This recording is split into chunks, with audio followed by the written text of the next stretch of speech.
2019 Nissan Rogue with the 2-liter 4-cylinder engine. Today we're going to be knocking out these spark plugs. For this job, we're going to be using the NGK Laser Iridium, part number 90565 spark plugs. Let's get to it. And I'm also going to be replacing the air filter. We're going to be using the ProLader 1 Alpha 28177 air filter. Alright, the first thing we're going to want to do for the air filter, there's normally a pop tab that goes right here, but ours is missing, so you'll probably need to get a flathead screwdriver and just wiggle that out. After that's out, you can just pull up right here on top of the battery cover and lift this whole piece of plastic out of the way. Next, go ahead and do our clips for our air filter, and it comes right out. The gasket is at an angle. You want the part that's sticking out to go in, so you're going to insert it just like this.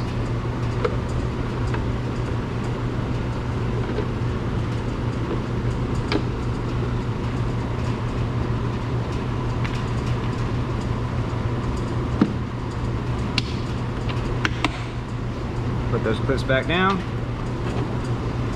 and reinstall our plastic doohickey.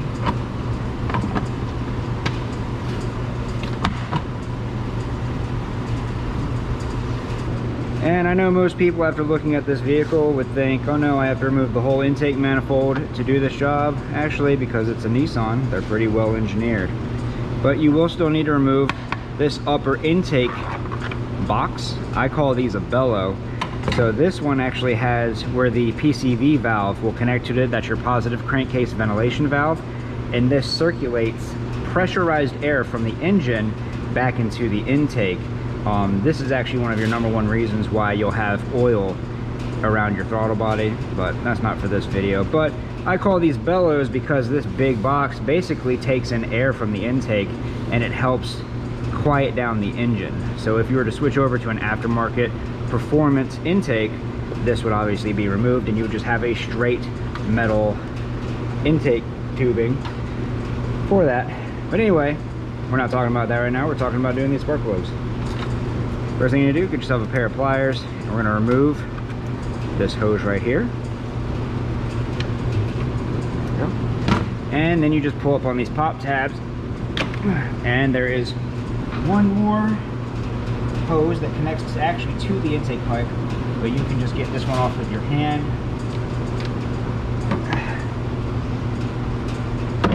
You can see this one in the back right here.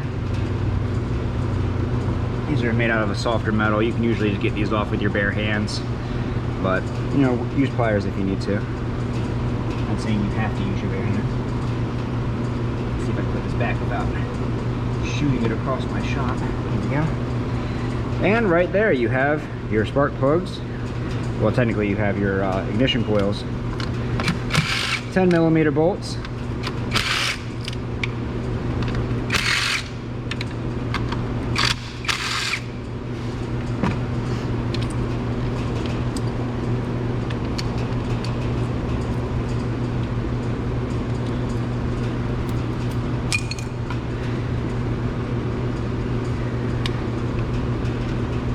See if I can get these out without disconnecting them, but looks like that's not going to happen. So I'm just going to pop these up a little bit, and then I'll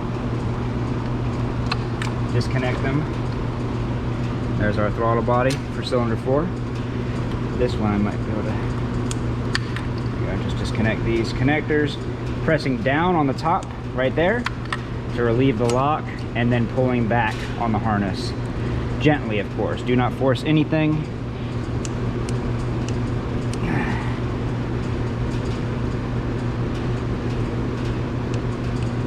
This one is hard to press down on. There we go. I have to use my strong arm for that.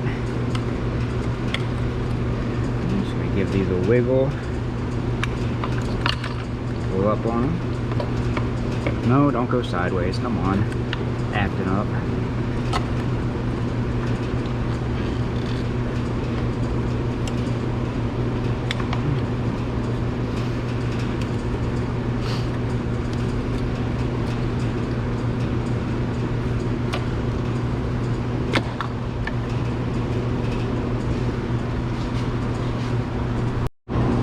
And to remove our spark plugs, we're going to need a deep socket 14 millimeter.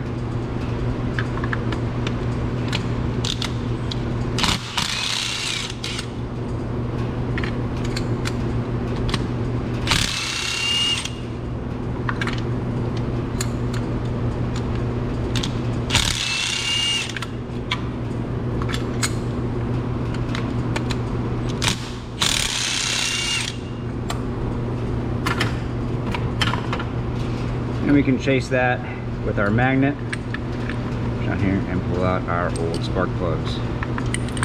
These are in pretty good shape. You can tell the condition of the engine by the spark plugs. These are very clean. This engine is in very good shape. And based off of the burnt rings on the top right here of the porcelain, we can tell that these spark plugs have been worn in here. But the condition of the inside of the engine is basically perfect. This engine is in great shape. Spark plugs are worn. This is in for its 100,000 mile tune-up, and that's exactly what we're gonna do.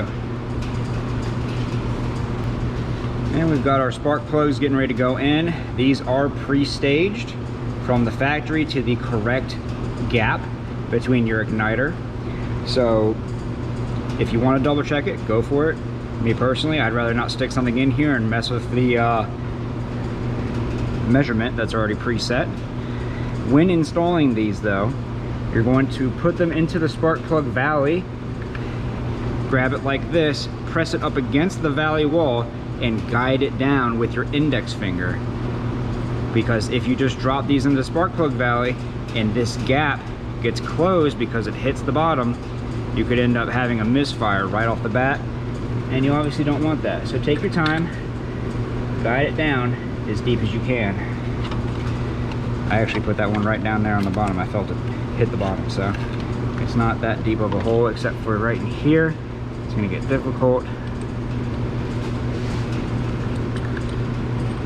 Still sticking to the same plan though.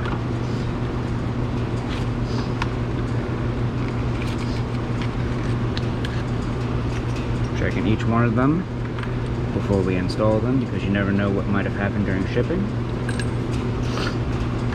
I dropped that one a little bit, but that's okay. At least giving them a better chance than they would have had.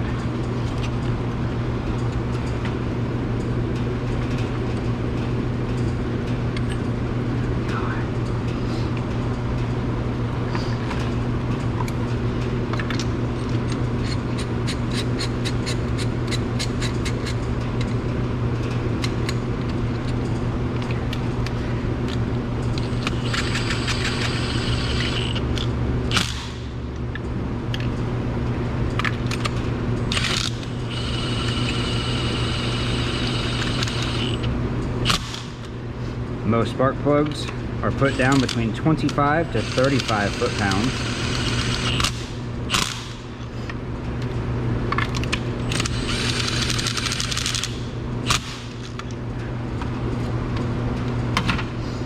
If you want the exact torque specs for anything done on this job, you'll have to look them up yourselves. I don't want that liability.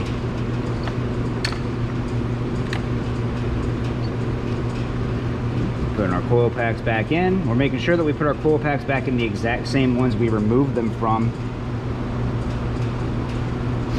However, if you do have an active misfire, this would be the ideal time to swap. Like, let's say hypothetically, well, this isn't hypothetical. On this engine, this is cylinder 1 through 4.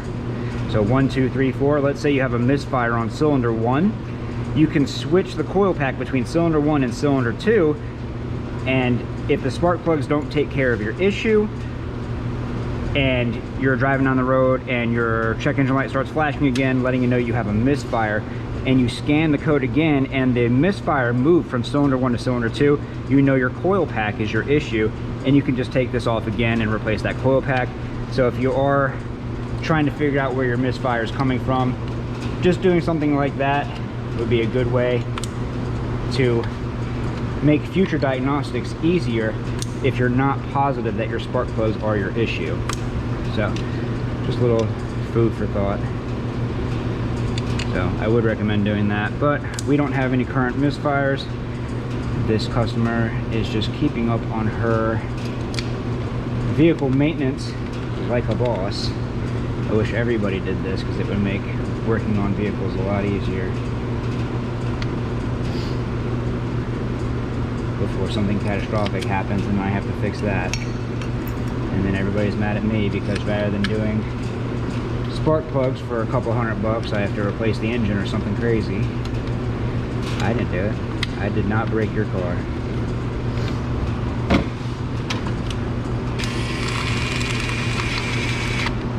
Go ahead and put these down. Don't need to put them down hard or nothing. In fact, I would highly suggest not to do that. Just put them down good enough so they hold. Don't put them down too tightly because both the coil packs and the valve cover are both made out of plastic. And there's no reason to break something that's just gonna have to be replaced on our dime. So before we put everything back together, double check those connectors, make sure that they are pushed in all the way. Good. We can put our intake baffle back on. Probably should have lined this up with these things first, huh?